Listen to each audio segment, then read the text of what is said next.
Na nebesiach aj na zemi znie hlas, nástup anielov chváli baránka. Okolo trónu je Božej slávy jas, tak pridaj sa k tisícom anielov, tak pridaj sa k starcom, čo chvália ho. Pozdvihni hlas, aké krásne je, keď Boží národ chváli svojho kráľa. Budeme v chvále zjednotení, v bázni prebývajme pred kráľom, jeho láska tá nás mení. Dnešný deň prinesme mu obeť chvál pred jeho trón. Len ty sám si hoden chvály, vládca zvrchovaný. Nikto nie je tebe podobný, zo srdca chválu vzdám ti. Na nebesiach aj na zemi znie hlas, zástup anielov chváli baránka.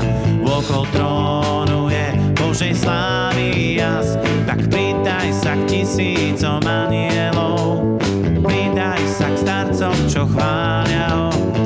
Pozdvihni hlas, aké krásne je, keď Boží národ chváli svojho kráľa. Budeme v chvále zjednotení, v bázni prebývajme pred kráľom, jeho láska tá nás mení. V dnešný deň prinesme mu obeť chvál pred jeho trón. Len ty sám si hoden chvály, vládca zvrchovaný. Nikto nie je tebe podobný, zo srdca chválu vzdám ti. Len ty sám si hoden chvály, vládca zvrchovaný.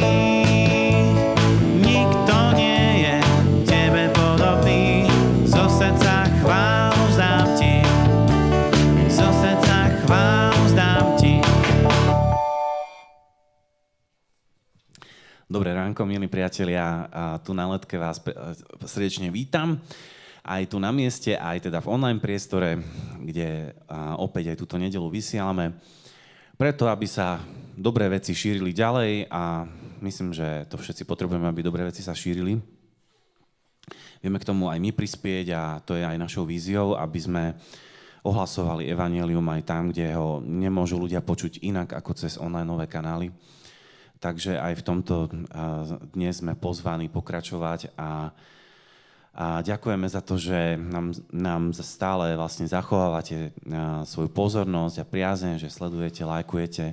Ďakujem aj za to, že sa modlíte, aj že finančne prispievate, lebo teda bez toho by sme nevedeli vlastne túto aktivitu financovať, alebo ako si to vážime.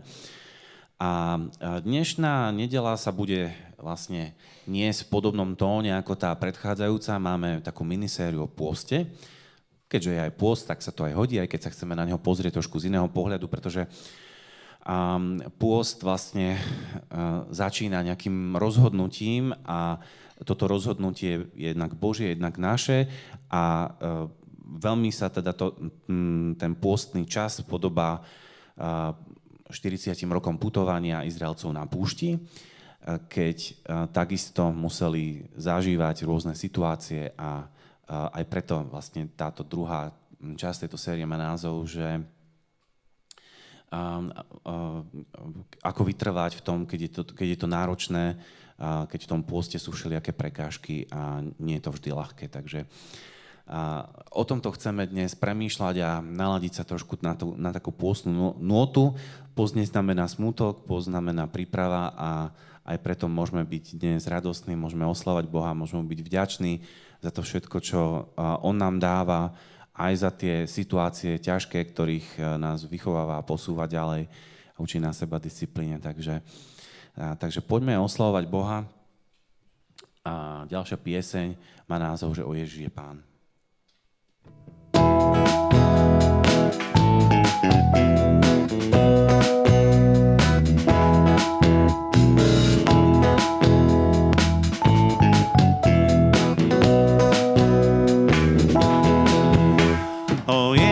je Pán, on korunu vzal, on je náš Pán.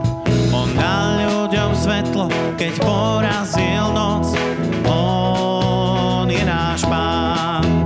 Nie je nik ako on, nekonečný vo dňoch, on je náš Pán. On príde raz moci so súdom na svet, on je náš Pán. Svoju slávu zjav nám, Pán náš. Svoju slávu zjav nám, Pán náš, Boh náš.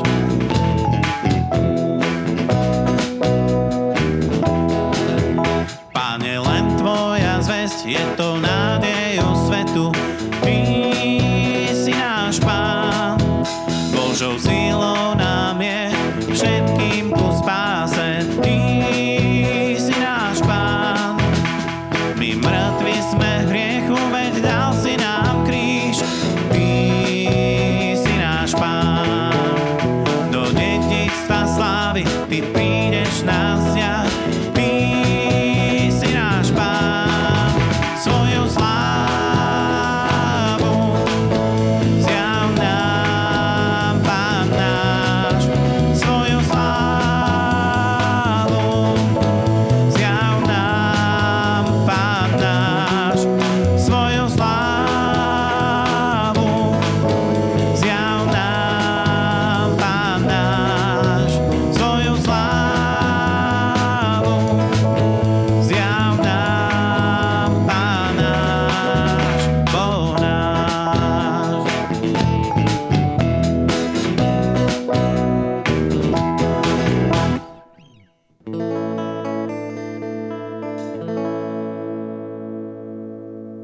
Hevenu Shalom Alechem. Hevenu Shalom Alechem. Hevenu Shalom Alechem. Hevenu Shalom, Shalom, Shalom Alechem. Hevenu Shalom Alechem. Hevenu Shalom Alechem. Hevenu Shalom Alechem. Hevenu Shalom, Shalom, Shalom Alechem. Hevenu Shalom Alechem. Hevenu Shalom Alechem. Hevenu Shalom Alechem. Hevenu Shalom, Shalom, Shalom Alechem. Hevenu Shalom Alechem. Hevenu Shalom Alechem. Hevenu Shalom Alechem. Hevenu Shalom, Shalom, Shalom Alechem. Tak poďme sa modliť. Vďaka Ti, Pane Ježiši, za to, že Ty si náš pokoj, že Ty prinášaš ten Boží šalom do našich životov, že môžeme sa v každej situácii obrátiť na Teba a aj dnes to chceme urobiť. Aj dnes chceme prísť pre Teba taký, aký sme, na nič sa nehrať. A každý máme svoje zápasy a bremená, každý máme svoje boje, či už vonkajšie alebo vnútorné. A ďakujem Ti za to, že ty v tom všetkom si s nami a preto aj dnes ťa prosíme, aby sa nad nami zmiloval. Aby si nám odpustil aj to zlé, čo robíme my, ale prosím ťa, aby si aj pri nás stál vo všetkých našich skúškach, aby sme neuhýbali napravo ani naľavo, aby sme si nezľahčovali zbytočne cestu, ktorú Ty si nám dal nejakými nepovolenými spôsobmi.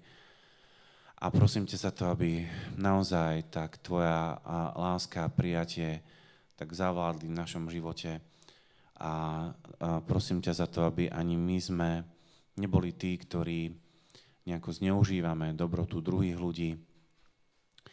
A prosím ťa za to, aby sme nezneužívali ani tvoju dobrotu a nespoliali sa na to, že však ešte príde nejaké ďalšie odpustenie alebo čo. Tak ďakujem ti za to, že ty nám zjavuješ cez svoje slovo, svoje srdce a ukazuješ nám to, ako trpíš, keď žijeme spôsobom, ktorý ide proti tvojmu plánu. A toto utrpenie si tak najviac ukázal na kríži, ku ktorému aj v tomto období sa tak viac blížime. Tak ďakujem ti za tvoj kríž, Pane, aj dnes. Ďakujem ti za to, že môže byť tu v strede našich životov, v strede našich spoločenstiev. Tak je to všetko o tebe, Pane, a teba chceme vyvyšovať a tvoju tvár chceme hľadať. Aj v tomto čase, aj keď je to tvár plná bolesti a utrpenia a sebazaprenia.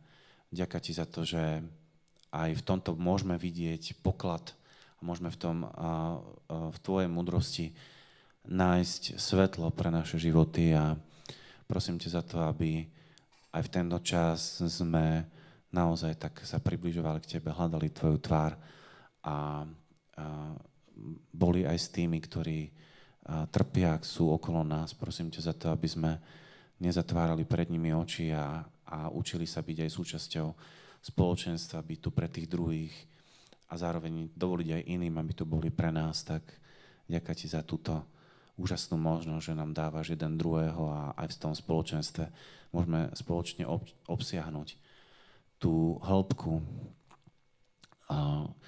tvojej lásky, ktorá je fakt nepredstaviteľná a spoločne prežívať a znášať tie bremená, ktoré na nás prináša aj dnešná doba. Tak na to určite slávu, Pane. Amen. Druhá kniha Mojžišova, 17. kapitola, 1. až 16. verš. Potom sa celý zbor Izraelcov podľa rozkazu Hospodinovho postupne pomohol z púšte Sín a utáborili sa v Refidíne, kde nebolo pitnej vody pre ľud. Ľud sa hádal s Mojžišom a hovoril: Dajte nám vodu, aby sme sa napili. Mojžiš im povedal: Prečo sa so mnou hádate? Prečo skúšate Hospodina? Keď tam ľud bol smedný, znova reptal proti Mojžišovi a vravel: Prečo si nás vyviedol z Egypta, aby si nás, naše deti, náš dobytok na smrť umoril smedom? Mojžiš však volal k Hospodinu o pomoc. Čo mám robiť s týmto ľudom? Ešte trochu a ukameňujú ma. Hospodin riekol Mojžišovi: Prejdi popred ľud a vezmi so sebou niektorých spomedzi starších Izraela, vezmi si do ruky i svoju palicu, ktorou si udrel na Níl a choď. Hľa, ja budem pred tebou stáť na skale na Chórebe. Potom udrieš na skalu, potečie z nej voda a ľud sa napije. Mojžiš urobil tak pred očami starších Izraela.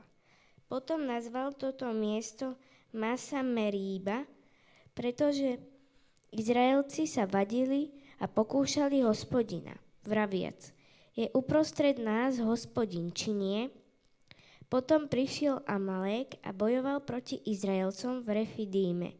I riekol Mojžiš Jozuovi: Vyber nám mužov a vyjdi bojovať s Amalékom. Ja však budem zajtra stáť na pahorku s Božou palicou v ruke. Jozua urobil, ako mu prikázal Mojžiš, a bojoval s Amalékom. Mojžiš však, Áron a Chúr vystúpili na pahorok. Dokiaľ má Mojžiš zdvihnuté ruky, víťazil Izrael, ale keď spustil ruky, víťazil Amalek. Keď Mojžišovi ruky oťaželi, vzali kameň, podložili pod neho a sadol si naň. Áron a Chúr podoprierali jeho ruky jeden z jednej strany a druhý z druhej strany. Tak zostali jeho ramená pevné až do západu slnka. A Jozua ostrým meča premohol Amaléka a jeho ľud. I riekol Hospodin Mojžišovi: napíš to do knihy na pamiatku a všep to Jozuovi do pamäti, lebo úplne vytriem spod neba pamiatku na Amaléka. Mojžiš postavil oltár a dal mu meno: Hospodin je moja koruhva, lebo povedal: ruku na koruhvu Hospodinovu, Hospodin bude bojovať proti Amalékovi z pokolenia na pokolenie. Amen.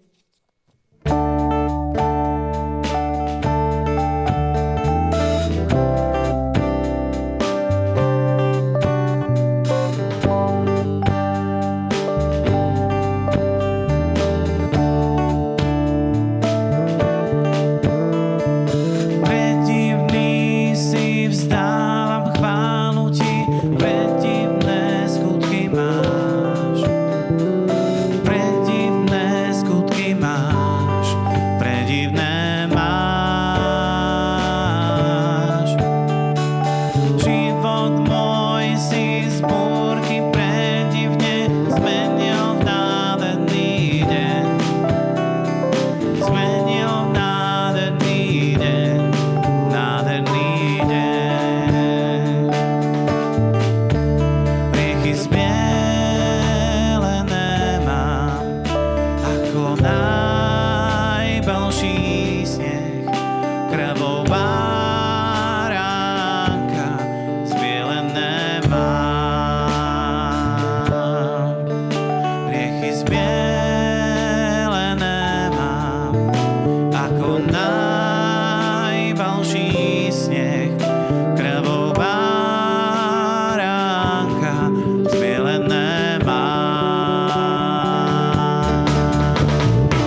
tobie touží duše má, touží duše má, očekávam slovo tvé.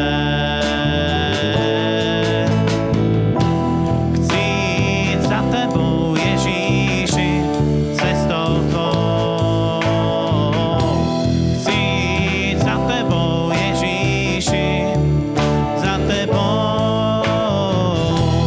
Chcíť za tebou, Ježíši, cestou tvou.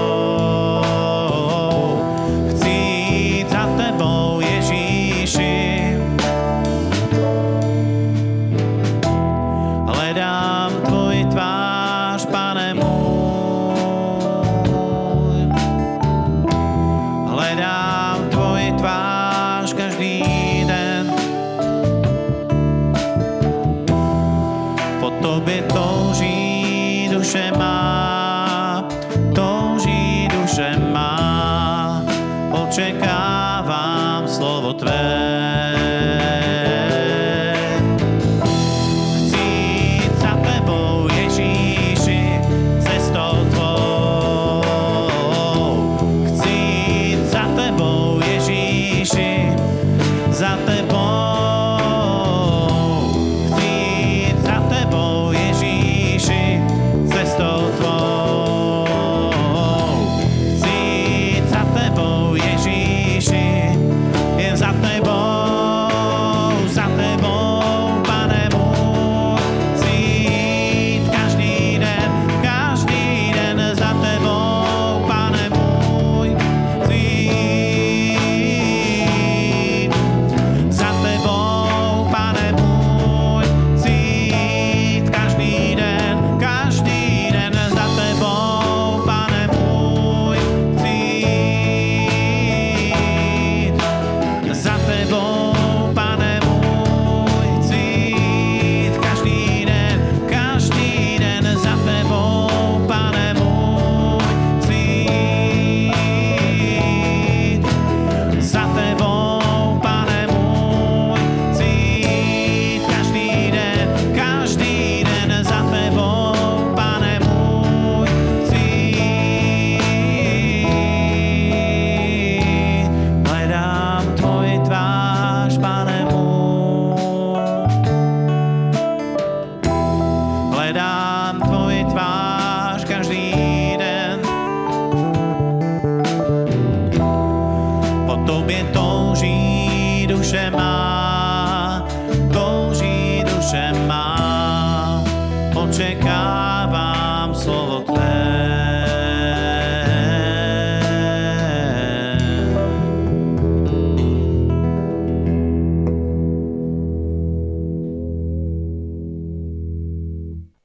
Tak milí priatelia, milí letkári, neviem, že či ste sa niekedy v poslednej dobe vydali na nejakú novú cestu, že ste urobili nejaké nové rozhodnutie, že ste sa pustili do nejakého nového projektu, napríklad, že ste začali, povedzme, cvičiť, zlepšovať svoju fyzickú kondíciu, alebo ste si povedali, že skúsite nejaké nové hobby, alebo že začnete viacej čítať, alebo nejakým iným spôsobom zmeníte svoj život. Ale na tej ceste, keď do niečoho nového sa pustíme, vždycky prídu nejaké prekážky. A v skutočnosti presne o tomto je pôst. Pôst nie je to, že menej jeme, alebo že sa snažíme akože zhodiť zimné kilá, prichystať sa na letnú sezónu do plaviek. Hej. A pôst nie je o nejakom hľadovaní, ani o akože nejakom sebatríznení. Nie, to všetko vychádza z nejakého jedného centrálneho bodu a tým je rozhodnutie, že do toho pôstu vstúpime, respektíve, že urobíme nejaké rozhodnutie, ktoré zmení náš život a to, čo nasleduje, je reálne pôst.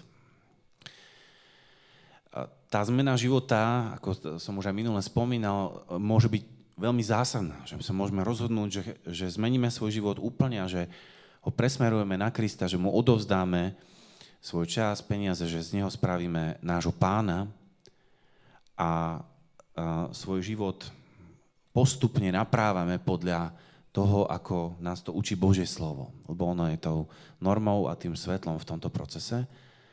A v tomto putovaní za Kristom sme všetci kresťania zjednotení a máme toto putovanie spoločné. A pokiaľ na takéto rozhodnutie pristúpime, tak to, čo sa v našom živote udeje, sa veľmi podobá putovaniu Izraelcov po púšti, ktoré sa začalo tým, že prešli cez Červené more a prešli z otroctva, ktoré vlastne zažívali v Egypte, do slobody a vidinou zasľúbenia, ktoré im dal Boh, že vstúpia do krajiny mlieka a medu, do krajiny hojnosti, radosti a šťastia. Ale to, čo sa nachádzalo medzi tým okamihom výjdenia z Egypta a vstupu do tej zasľúbenej krajiny, bola púšť. No a táto púšť sa veľmi nápadne podobá pôstu práve v tom, že ešte nie sme celkom naštelovaní, hej, na ten nový spôsob a staré zvyky nás ešte stále nejako zväzujú, potrebujeme ich prekonávať, bojovať s nimi pri všetkých týchto možných rozhodnutiach, ktoré som spomínal. A dejú sa nám rôzne nepríjemné situácie a máme v zásade dve možnosti, také ako mali aj Izraelci, buď vidieť pred sebou ten cieľ, hoci je maličký, môže byť ťažké mu občas veriť, ťažké vidieť tú zasľúbenú krajinu z tej púšte. Alebo sa môžeme obzerať späť do toho Egypta a spomínať, aj tak nám bolo dobre pri tých mastných hrncoch. A toto presne aj tí Izraelci robili a celkom reálne, existenciálne pri tej nastúpenej ceste nad tým rozhodnutím presne tieto dve perspektívy máme na výber. Môžeme sa dívať vpred, môžeme sa dívať vzad, je to na nás, ale keď chceme raz vstúpiť do tej zasľúbenej krajiny, tak vlastne vyžaduje si to určité sebazaprenie, vyžaduje si to prekonávanie určitých prekážok. A ten text, ktorý sme čítali dnes z 2. knihy Mojžišovej, z knihy Exodus zo 17. kapitoly, obsahuje v sebe dva príbehy. Jednak to bolo o vode zo skaly a jednak to bolo o boji s Amalekitmi, čo boli ich nepriatelia. A tá voda zo skaly bola situácia, že Izraelci na tej púšti nemali čo piť, nemali tam pitnú vodu a kričali a tak ďalej, rebelovali. A Mojžiš sa modlil a na Boží pokyn vykonal určitý zázrak, keď zo skaly vytriskla voda a Boh naplnil tieto potreby izraelského národa takým zázračným spôsobom, ale teda tie situácie, ktoré sa tam udiali, nie sú náhodou spolu v jednej kapitole. Tieto dve situácie, jednak smedu, biedy, nedostatku a jednak nejakého vonkajšieho ohrozenia, sú také až archetypálne nejaké kategórie situácií, ktoré zažívame pri prechode tou púšťou, pri prechode k niečomu novému, keď smerujeme do tej zasľúbenej krajiny. A to je jednak situácia toho, že žijeme v biede, že nie sú všetky naše potreby naplnené, ale my sa len postupne učíme žiť v tej slobode, ktorá nám na plecia kladie zodpovednosť, ktorú predtým tí Izraeliti nemali, keď boli v tom egyptskom otroctve.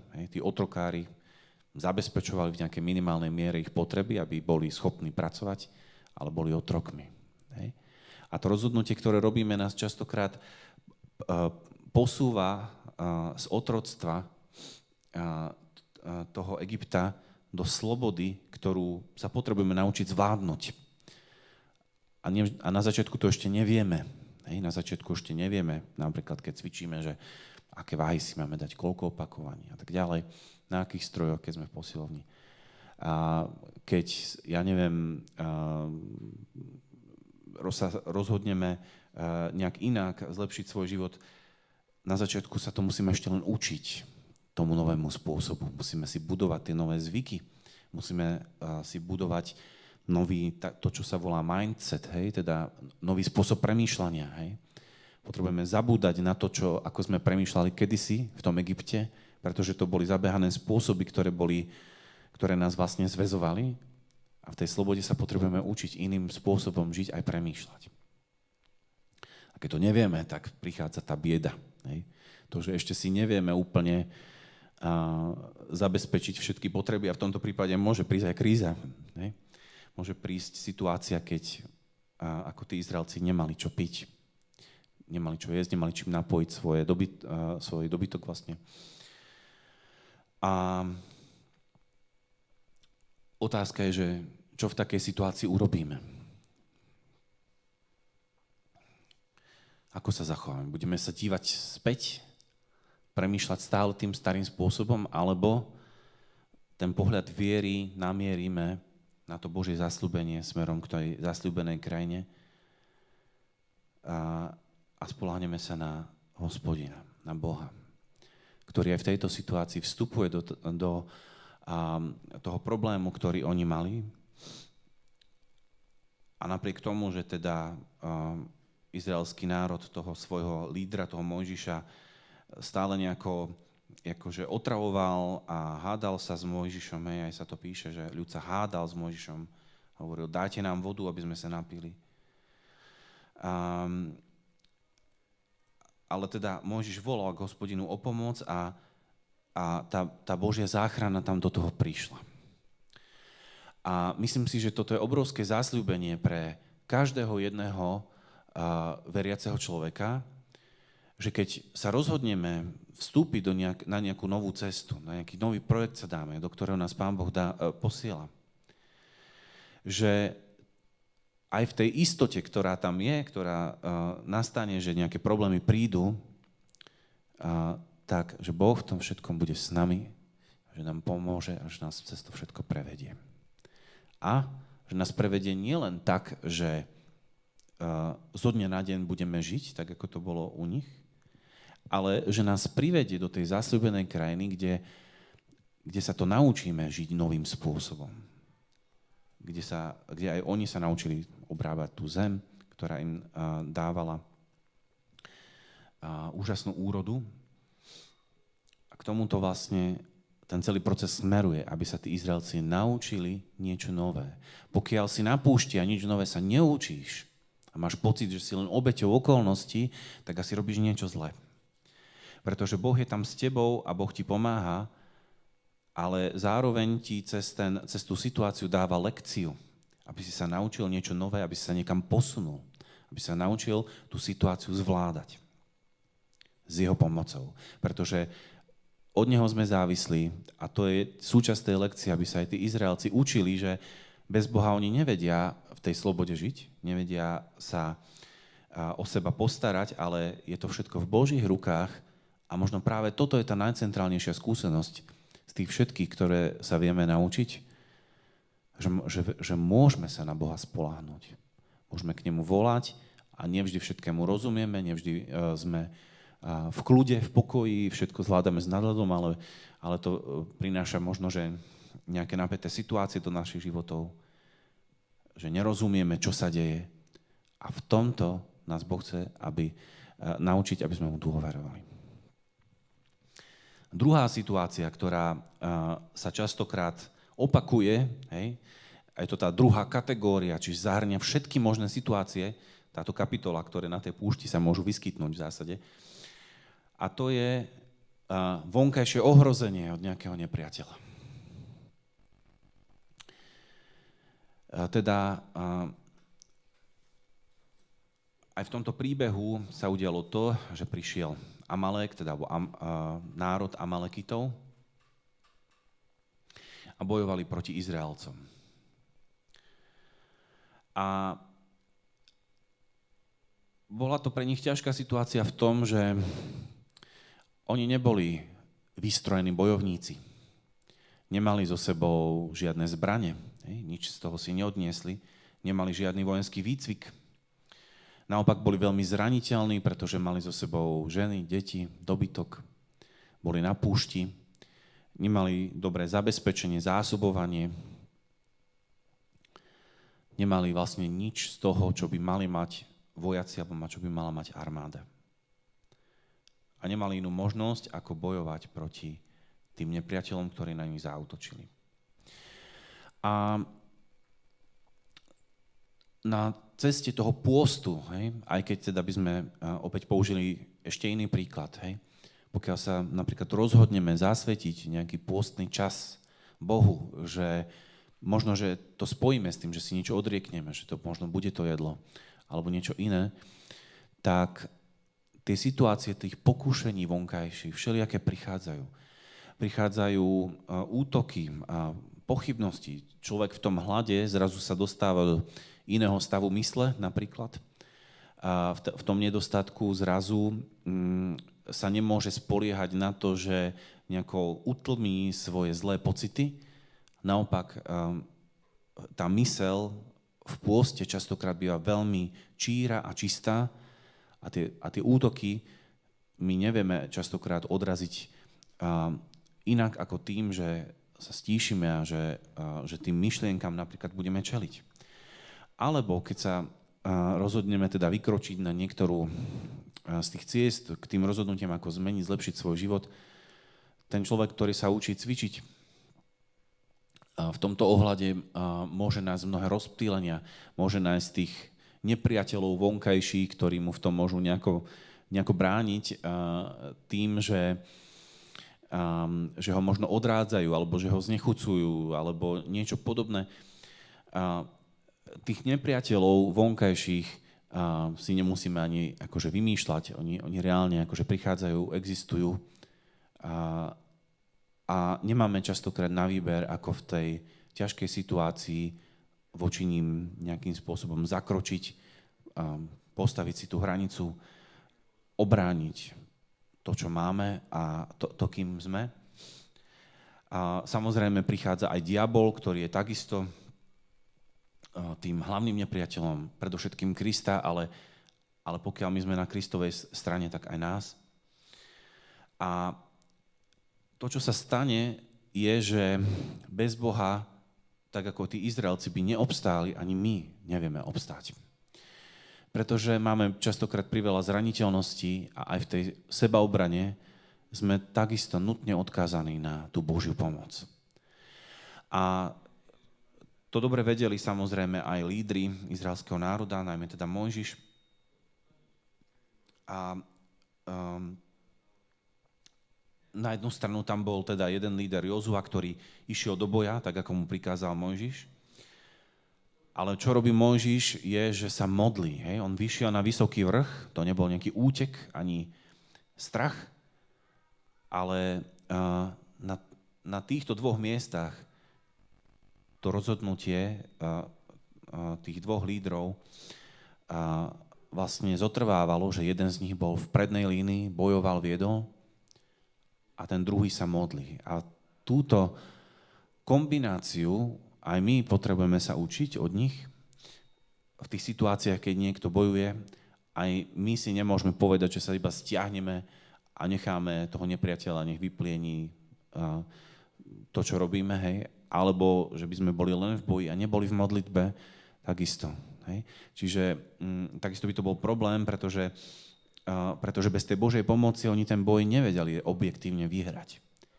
A dokonca sa udialo ešte to, že napriek tomu, že sa Mojžiš modlil a mal zdvihnuté ruky, kým tie zdvihnuté ruky držal hore, tak víťazil Izrael, ale keď spustil ruky, tak víťazil Amalek. A preto, keď Mojžišovi oťažali ruky, vzal kameň, podložili ho pod neho a sadol si na ňu.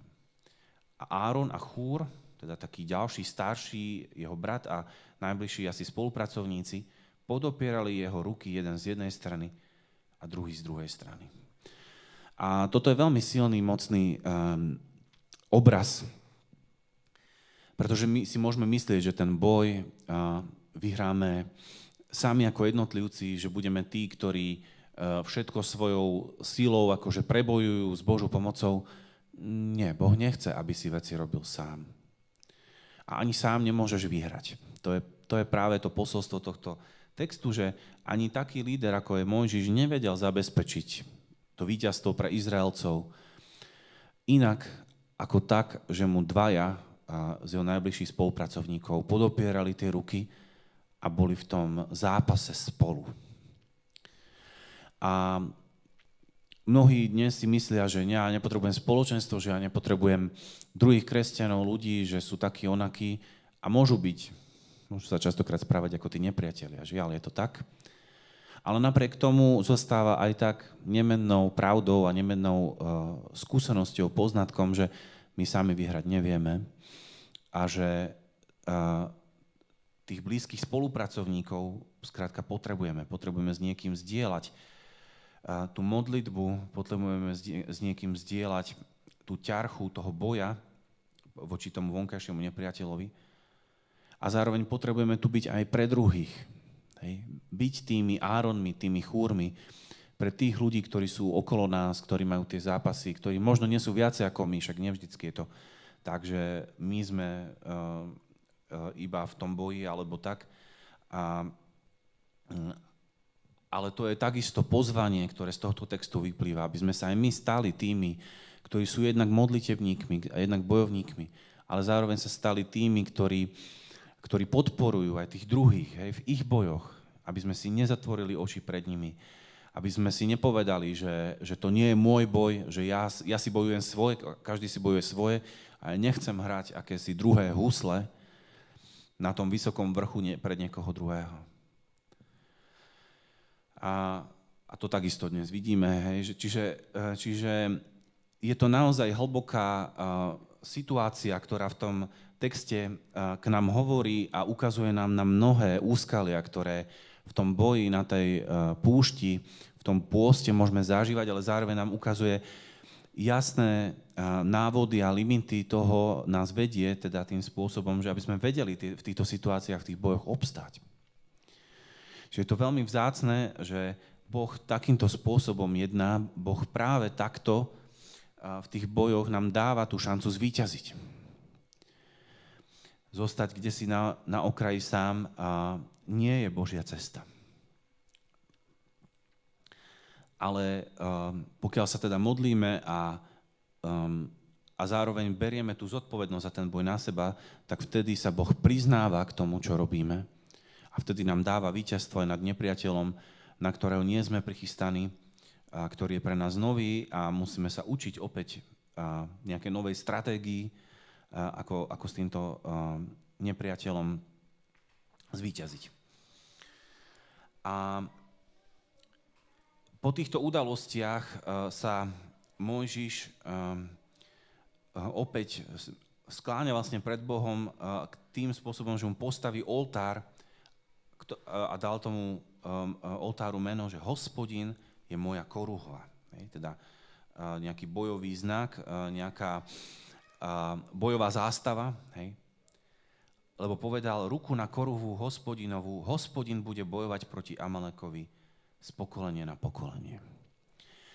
A v tomto ohľade opäť je tam krásny obraz toho, že ten boj s tým nepriateľom, s tým Amalekom by sa mohol zdať možno vyhratý, ale predsa sa tam píše, že ten Amalek, že Hospodin s ním bude bojovať z pokolenia na pokolenie.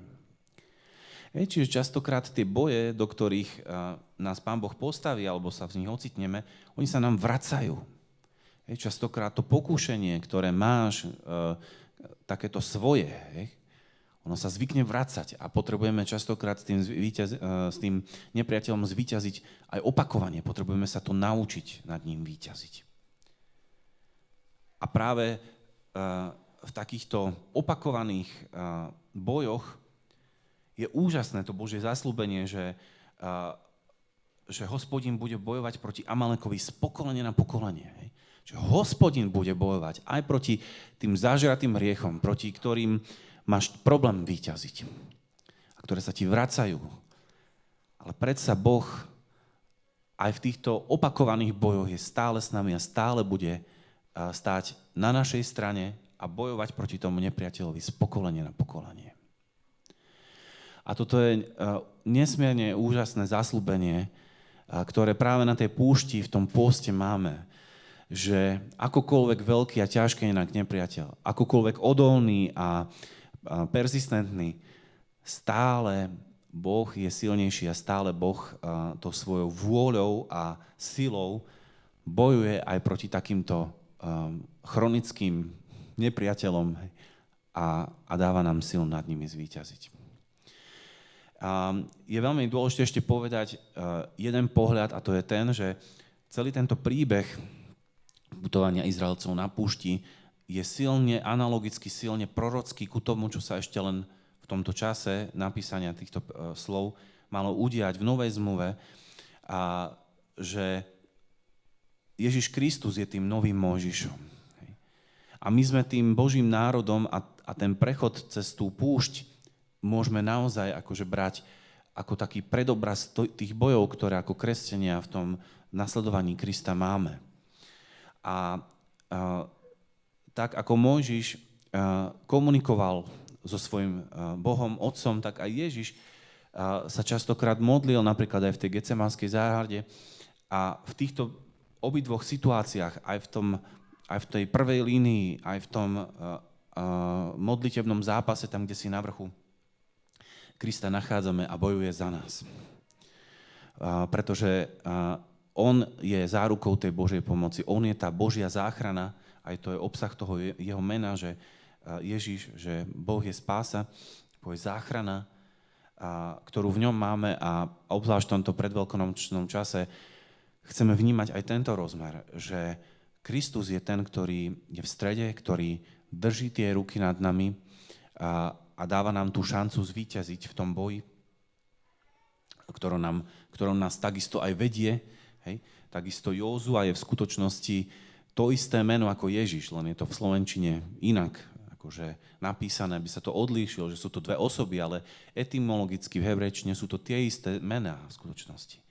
Takže Kristus je aj ten, ktorý je obrazom Mojžiša, aj ten, ktorý je obrazom toho Józu, ktorý je v tej prvej línii a bojuje proti tomu nepriateľovi a vedie nás. Pretože my tu jeho pomoc potrebujeme a on nám ju s láskou a štedrosťou dáva.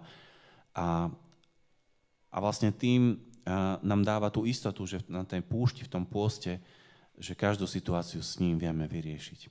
A k tomu nás aj dnes vedie a chce nás to naučiť aj v tomto postnom období. Amen. Poďme sa modliť. Tak, ďakujem ti, Pane Ježiši, za to, že cez tento taký krásny a silný obraz toho putovania Izraelcov na púšti ty nám ukazuješ, že ako sa máme zachovať v tých dvoch najčastejších situáciách, s ktorými sa tam stretávame. Aj v tej biede, aj v tom vonkajšom ohrození. Ďakujem ti za to, že ty si s nami a že ty nás vedieš, že keď si sa rozhodol, že nás prevedieš z toho otroctva hriechu, z toho otroctva všelijakých závislostí, chybných zvykov, zlých obyčajov, zo spôsobu života, ktorý vedie k záhube a ťažkostiam, problémom už na tejto zemi, že ty nás oslobodíš a vyvedieš nás do tej zasľúbenej zeme, do toho tvojho kráľovstva, kde máme všetko požehnanie a to už aj tu na zemi, všetku tvoju pomoc, ale aj na tej druhej strane. Ďakujem ti za to, že ty nám ukazuješ tú realitu, že tie boje prídu, že nepriatelia sa voči nám postavia a budú s nami bojovať. Ale ďakujem ti za to, že v tvojom mene nad nimi budeme víťaziť. Tak to, s dôverou a s vierou to môžem prehlásiť a vyhlásiť, že v tvojom mene aj my budeme víťaziť a to tvoje víťazstvo si môžeme na seba smelo privolať a prevziať. A ďakujem ti za to, že túto milosť a túto dôveru v teba a v tvoju moc máme, aj keď sa nachádzame na púšti a rôzne situácie na nás prichádzajú. Tak nech ty si oslavený a vyvýšený, lebo ty sa cez toto všetko ukazuješ ako ten, ktorý si starostlivý, ako ten, ktorý si dobrý, ako ten, ktorý si milostivý, ako ten, ktorý nám dávaš pokoj a v každej jednej situácii a každý jeden problém dokážeš vyriešiť. Ďakujem ti za to, že takéhoto úžasného Boha v tebe môžeme vidieť a nachádzať a spoznávať, Pane, tak daj nám túto milosť, aby aj v tomto pôste sme teba viacej poznali. lebo k tomu všetkému to smeruje, že ty chceš byť nielen ten akoby provider, hej, ten, ktorý sa stará, ale chceš byť ten, ktorý si nám blízko, s ktorým máme osobný vzťah, ktorý sa nám dáva spoznávať ako ten starostlivý, rozumný a zodpovedný. Tak na tvoju česť a slávu, Páne. Amen. Ešte jednu vec chcem povedať, že aj táto pieseň, ktorá nasleduje, toto sú dni Eliáša, že ja som ju vlastne vyberal ešte predtým, ako som vedel, že o čom budem kázať, a napriek tomu je to úžasné, že Boh sa vlastne takto priznáva, že to tak hlboko vlastne tematicky sedí aj teda s tým, čo bola dnešná téma. Takže som z toho celý taký akože dosť prekvapený, že to takto zázračne Boh nejako spája.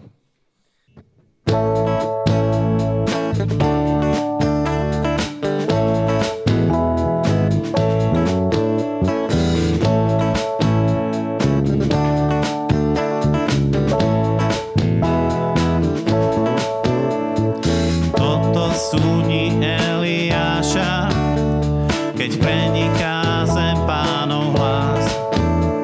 A toto sú dni, keď tvoj sluha Mojžiš obnoví zákon svoj zás. A hoci sú dni veľkej skúšky, keď hlad v temnosť spiera sa v nás, sme stále tí pozvaní vierši kričiac, tak priprav sa, prichádza Pán.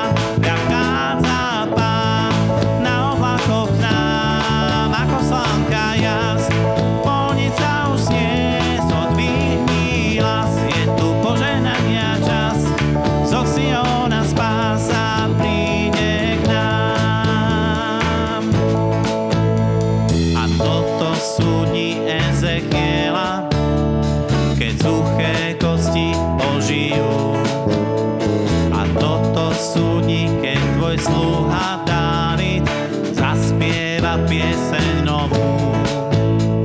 A to je čas Pánovej žatvy, keď obilie čaká na nás. Sme stále tí pozvaní jemu slúžiť a ohlásiť, čo zveril nám. Prichádza Pán na oblakoch k nám, ako slnka jas.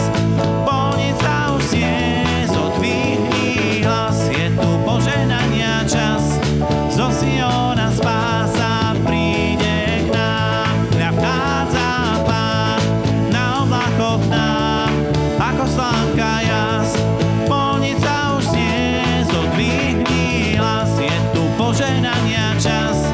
Zo Siona spása príde k nám.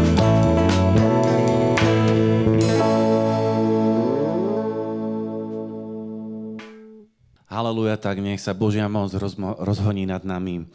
Nech nám Boh dáva silu bojovať a zvíťaziť nad každým nepriateľom v tom pôstnom čase. Nech naplní všetky naše potreby, smäd, hlad, čokoľvek, čo potrebujeme. Nech sa oslávi jeho meno nad nami. Amen.